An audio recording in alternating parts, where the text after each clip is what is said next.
What's up, fellas? Lady fellas, welcome back to Just Nuts, guys. Today, I'm doing a little tournament recap video. I went to our local tournament tonight. It wasn't anything huge, but it was like 20 players.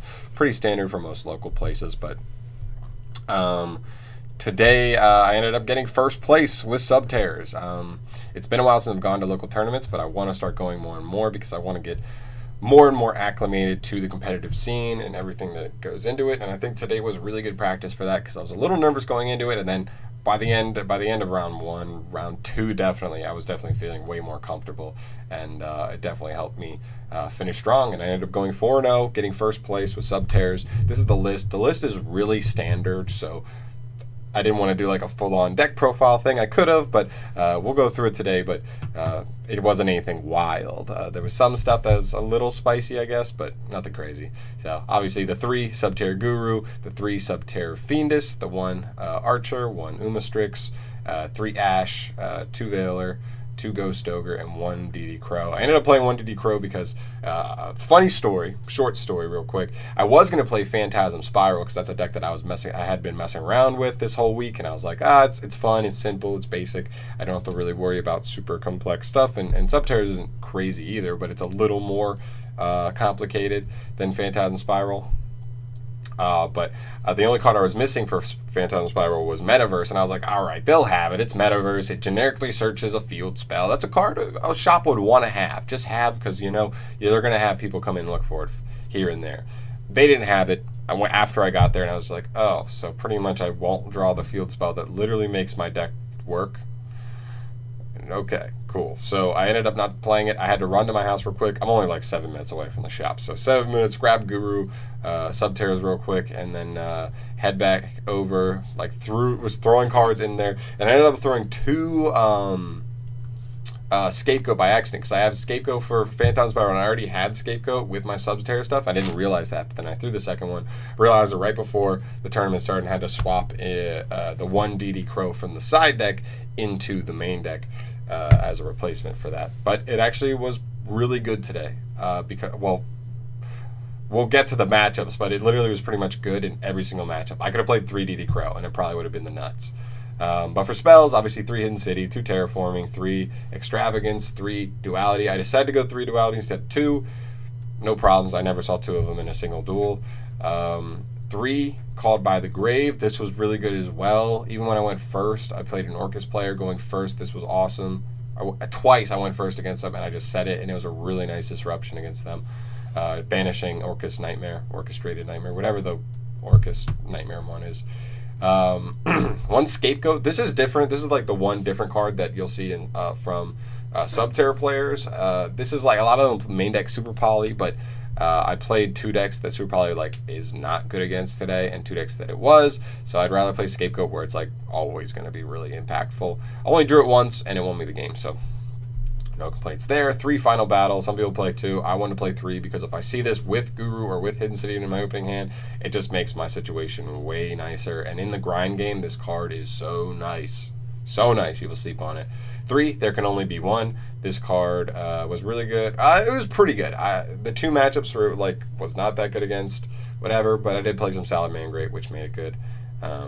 There, and then 1 Strike, 1 Warning, 1 Judgment. I wanted to play 3 Solemns, but I didn't want to play 3 Strikes. I wanted to be able to shut down the decks that are really reliant on normal summon. Sometimes against Salamangreats, shutting down that normal summon can be huge because sometimes they literally just pass right there. And if I can make them pass off of 1 Disruption, I'm going to do that. So that's that. Extra deck, really basic stuff. A ton of Link fodder for Scapegoat. Link Karibo, 2 Link Spider, 2 Mrs. Radiance, 1 Cerberus, 1 Phoenix, 1 Unicorn, 1 Ningirsu in case I'm playing under Gozen match, 1 Borlo, 1 Griffin, and then 2 Violet Chimera, 1 Starving Venom Fusion Dragon, and 1 Predator Plant Dragostapelia for my instant fusion targets. Then for the side, I only ended up being able to play 11 cards on the side because I didn't have all my cards with me, so I grabbed what other cards were basic that I was already going to be using in the side for Phantasm Spirals, and I ended up with this Super Poly, 3 Pankratops, 2 Summon Limit, 1 Soul Drain, 1 DD Crow, and 3 Twin Twisters. Literally the only card I drew out of the entire side deck all day was DD Crow. My main deck was actually really nice. I'm not going to lie about that. But anyway, as far as the matchups go, now that you have the list, I played Salamangreat round 1. I 2-0'd him. It was a guy who was newer to the deck. He was getting back into the game, so this one, it wasn't like a crazy nice win or anything. It was really basic. Afterwards, we did an extra game where I helped him try and learn Salamangreat's a little better, and hopefully it helped him. But that was a pretty easy one. Round 2, I played my friend Chris. If you've seen the Salamangreat deck profile or the what is it? It's like Link Spam Trickstar deck profile I have on my channel. That's Chris. He's my really good friend. I went to the tournament with him. We ended up having to play round 2, which it seems every time we go to a tournament like this, we always end up playing. And I ended up 2-0ing him. He bricked game 2, but game 1 I just out-resourced him, had the right hand traps, all that stuff. So that was rough because that was the beginning of the end of Chris's topping efforts. And then game 3, I played a zombie control player. I don't want to say I got lucky on this one. I had the hand traps going second game 1. I hit the Shiranui Solitaire with Valor. And then game 2, he bricked hard. He bricked so hard. He literally was like instant fusion into Millenniumize Restrict and then Linkuriboh with like 2 back row pass, like that bad. So that one, it was another 2-0. So I went 6-0 for the first 3 rounds. And then round 3, I played Orcus, which was my first time ever playing Orcus in person. It was really terrifying. I do get, if there's one type of deck that I do fear above others, it's those combo decks that if I don't happen to draw the hand traps or they happen to have enough extenders to play through it, they probably just go right through combo and I lose immediately. But game 1, I ended up scooping. It was my first time. I was more trying to gain information about Orcus. I messed up some placements of interruptions and stuff, but then tried to learn from that. I scooped a little early, actually a little later than I think I should have, but still early-ish, so that I had time for game 2 and 3. Game 2, he ended up scooping. I placed the hand traps really well. He didn't open insane, and he scooped early because he could see the end of the beginning of the end with all of the resources I was going to start stockpiling. And then game 3, I ended up winning in time. This was a weird 6-turn duel where neither player dealt the other life points, but he activated Upstart Goblin his turn 1, which is partially his fault. You should probably side out Upstart Goblin if you're going to be coming up on time. And that was literally it. It was my main phase when they called time in the round, and I had 9,000, he had 8,000, and we were just like, well, there's not really much to do from here. So that was pretty much the end of that. Get the 2-1 win. I think I still would have won even if we played it out. He was in a super simplified board state, and I still had 2 cards in hand with Guru, Archer, Field Spell. So I had more resources, and it looked like I was going to start stockpiling resources in front of him. So yeah, 2-1 on that. Finished 8-1 in all my games, 4-0 in all my matches. It's a really good experience, especially that last round. That was a really good round that helped me learn more about Orcus in general, which is good because they're going to be top tier as soon as Dark Neostorm drops and stuff. So it's good to get experience there, and it just gave me better experience with just getting used to all the stuff that goes on in tournaments. That was awesome as well. I don't know. There's not really a ton more to talk about, I guess.